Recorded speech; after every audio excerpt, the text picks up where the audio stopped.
On day 14, we'll be taking a little leisure, tying up some loose ends downtown.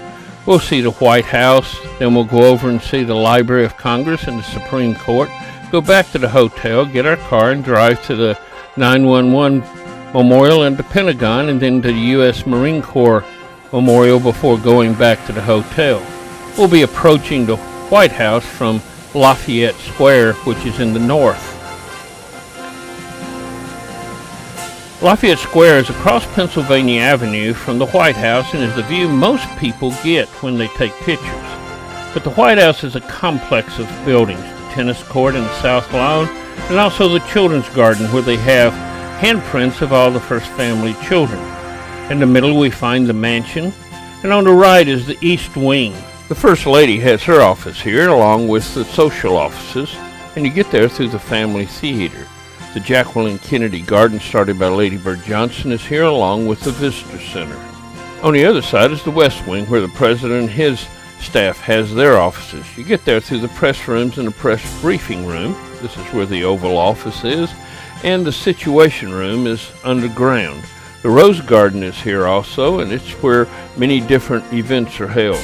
There's also an outside swimming pool here on this area. The South Lawn is where Marine One, the President's helicopter, lands, and there's also a putting green here if you'd like to use that. The South Portico is where the diplomatic entrance. On the North Lawn, we find the North Portico where they bring in special guests. Our first look at the White House will be from Lafayette Park from the north across Pennsylvania Avenue.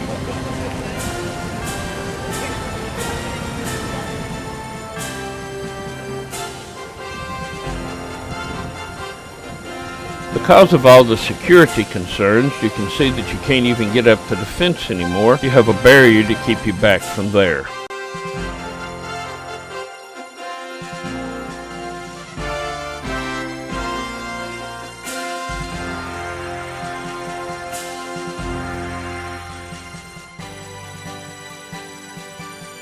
Next we'll move around to the other side and look across the South Lawn to the diplomatic entrance.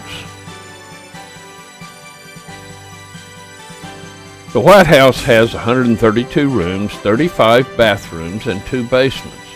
Our tour was canceled, but let's look around a little bit anyway. The East Wing is on the right and the West Wing is on the left. The diplomatic reception room is the bottom. China room is where they keep their various china, the Vermeil room, and the White House staff rooms are here, all on the lower floor. Then we move up to the next floor and see the state dining room, the red room for obvious reasons, and then the blue room, the green room, and the east room, which has many press conferences, the Lincoln bedroom, the Treaty room, and the Queen's bedroom, since much royalty stay here, the Truman balcony, and this is where the family lives. On the top floor is the solarium. If we had been able to have a tour, we'd have gone to the Visitor Center and there would have had an orientation before heading over to the White House. Next we head over to Capitol Hill, where we'll be visiting the Library of Congress and the Supreme Court. First off, the Library of Congress. There are actually 4 buildings of it. The main building, the Thomas Jefferson Building, the John Adams Building, the James Madison Building, and the Folger Shakespeare Libraries. We'll be looking at the main building, the Thomas Jefferson Building, which is a neoclassical building, and out front is the Neptune Fountain.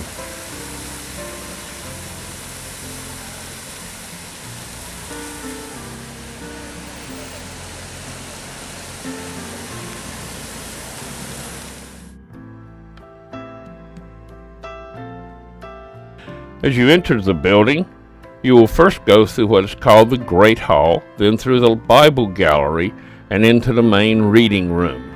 There are actually many reading rooms scattered around the building. In the Bible Gallery, you'll find an original Gutenberg Bible, and the reading room is several stories tall. This is the largest library in the entire world. It was established in April 1800 by the Congress for helping them to write laws. It has burned twice and had to be restored. It has 500 miles of shelves, and the core of the collection was from Thomas Jefferson, with 23 million plus cataloged books and over 109 million other items, some of which are not even classified.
Across the street from the Library of Congress is where the Supreme Court is. It was opened in 1935, and the courtroom itself is in the back here. It's built in a neoclassical style to match the Library of Congress. The west pediment has liberty enthroned in the middle, with order, authority, counsel, and research around her.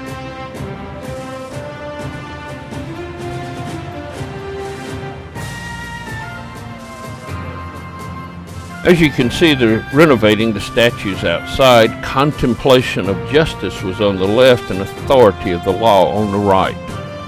You enter through the side doors now, but the main door has significant events and Western tradition of justice on it. It's illegal to take pictures of the court in session. Only 2 pictures exist of a camera that was snuck in 1930.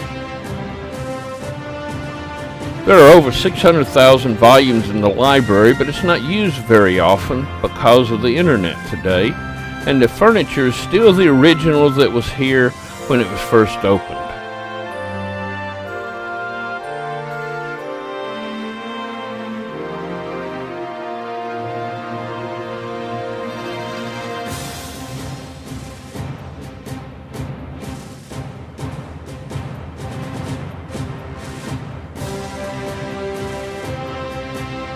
As said before, they're kind of camera shy, and this is a picture taken before Justice Scalia died. And now it's time to move on to the Pentagon Memorial.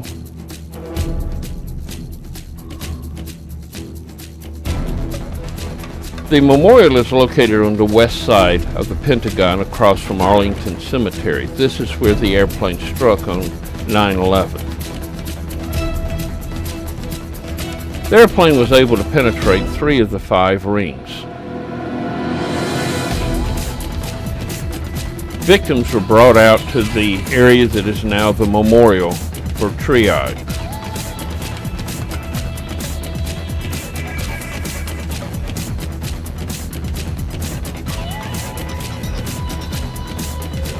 About a half hour after the impact, the building finally collapsed.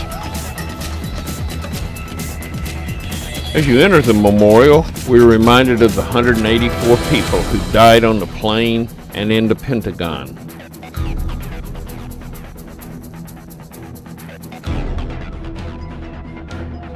The arrangement of the benches may look random, but it is not.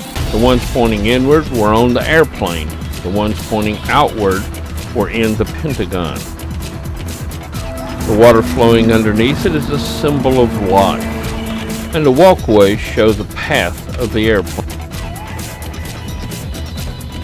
The benches are arranged by ages, starting with the youngest, born in 1998, 3-year-old Dana Falkenberg, and the oldest was born in 1930, 71-year-old Captain John D. Yamnicki, Sr. The perimeter wall gets taller as the ages get older, and it's lit at night.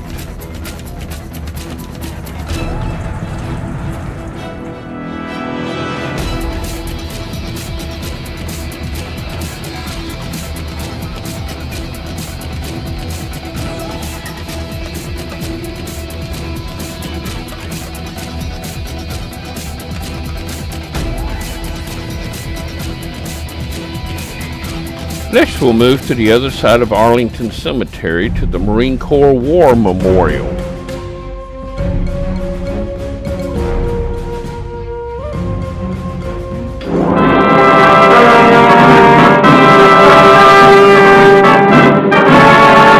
Closing in on Mount Suribachi on Iwo Jima, the 5th United States Marine Division fires on Japanese gun emplacements studding the mountain.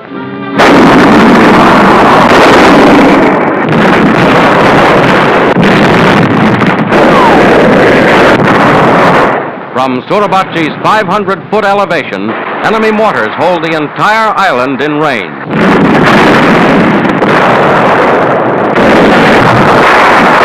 Slowly, the Marines push forward up Mount Suribachi.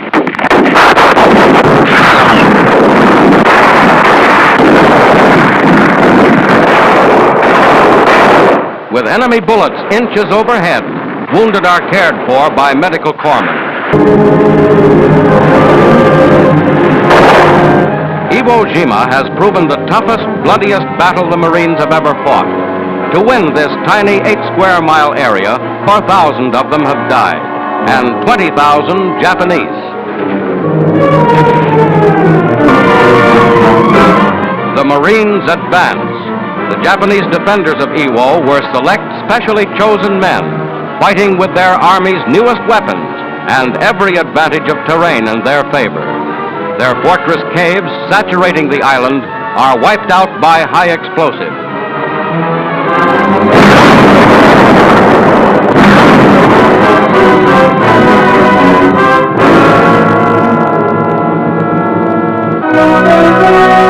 Iwo Jima is conquered. Only isolated snipers remain. Its airstrips are already in use by American superfortresses. Atop Mount Suribachi, this flag is 625 miles from Tokyo. The sculpture is made from a photograph taken by Joe Rosenthal on Mount Suribachi on February 23, 1945.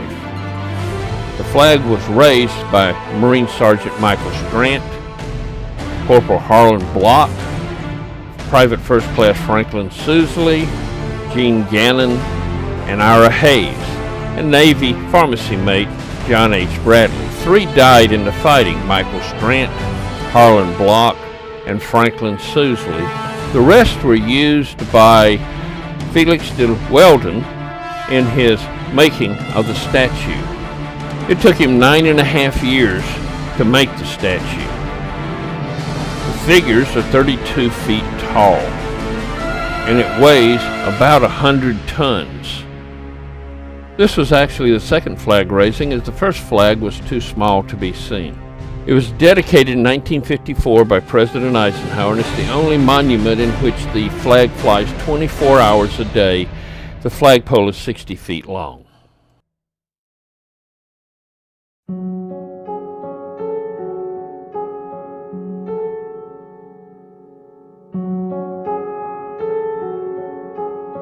Hello, darkness, my old friend. I've come to talk with you again, because a vision softly creeping painted scenes while I was sleeping, and the vision that was planted in my brain still remains within the sound of silence. In restless dreams I walked alone, narrow streets of cobblestone. Neath the halo of a street lamp, I turned my collar to the cold and damp. When my eyes were stabbed by the flash of a neon light that split the night and touched the sound of silence. And in the naked light I saw 10,000 people, maybe more.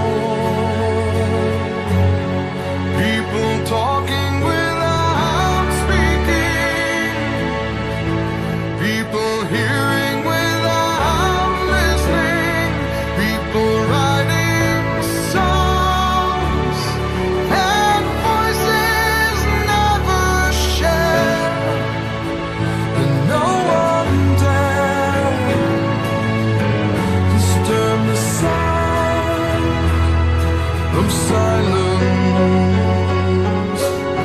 Fool said I, you do not know. Silence like a cancer grows.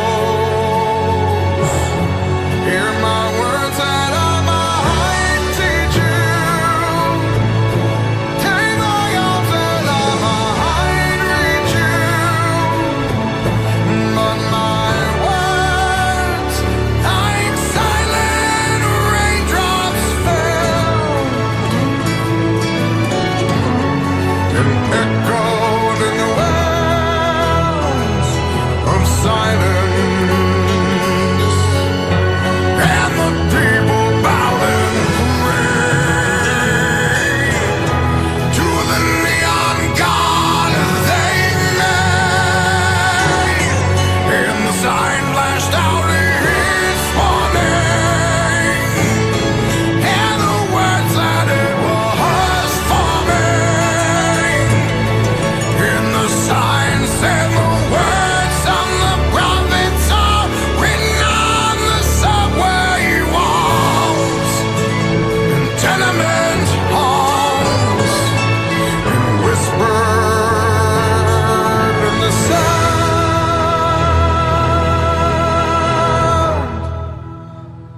of silence.